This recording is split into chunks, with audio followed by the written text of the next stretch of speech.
Oh, let's get dive into this and let's start off. And I think where I want to start off is you and I kind of talked a little bit, and I what I'm hearing is that there's three primary categories for screening: Okay. screening for the deer, screening for you, and then creating a funnel is what I'm hearing. There are three main categories for screening. Am I correct with that, or am I a little off?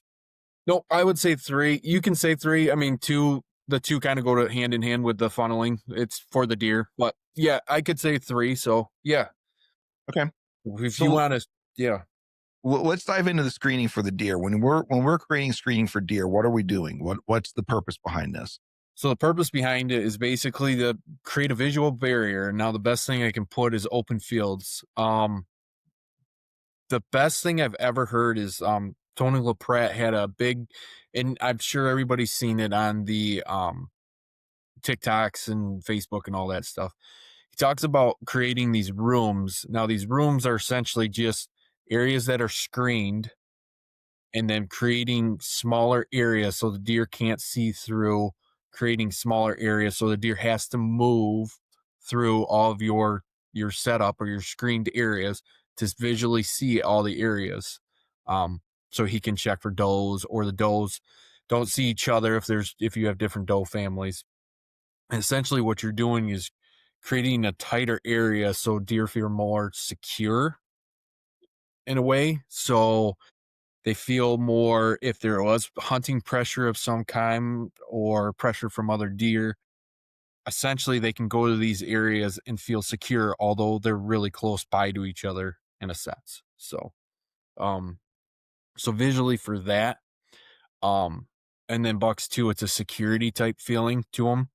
Um, I mean, in a tighter area, you as we all see as hunters, basically bucks always stay in the woods, the thickest part of the woods before, they come out into an open field or an open area and they always scan to see what's out there first.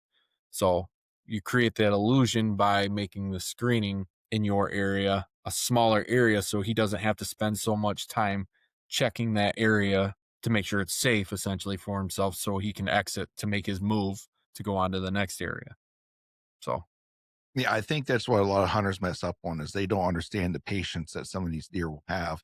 They got all the time in the world. They'll sit there and stand and they'll look at an area for a long time before they a move long in. time. Hmm. A long time. And I've had this happen to me a couple times when I was young, when I was, still kind of learning the ropes, but it still happens today. It's not like it has not changed. They still do what deer do. But I've got so antsy watching a buck before that he was just up above me and he's getting ready to come into an area, but he just stood there forever and He just stood there waited probably till dark. and Yep. waited until dark. And Hmm. I'm sitting there, I'm watching him like, come on, man, you just got to come out. He was like, nope, He he was not. Yeah, they didn't get that big by being dumb, so No, that's the unfortunately, easiest thing. So, that's why you unfortunately. see that's why almost 9 times out of 10, we're the first deer to run out and do an open field or open food plot is gonna be the yearlings, and then, the year and a half old does, and then the nanny does basically gonna sit on the edge, do the same thing. "Yep, everything's safe, I'll come out now," and Oh, they're he'll still alive. I want to go.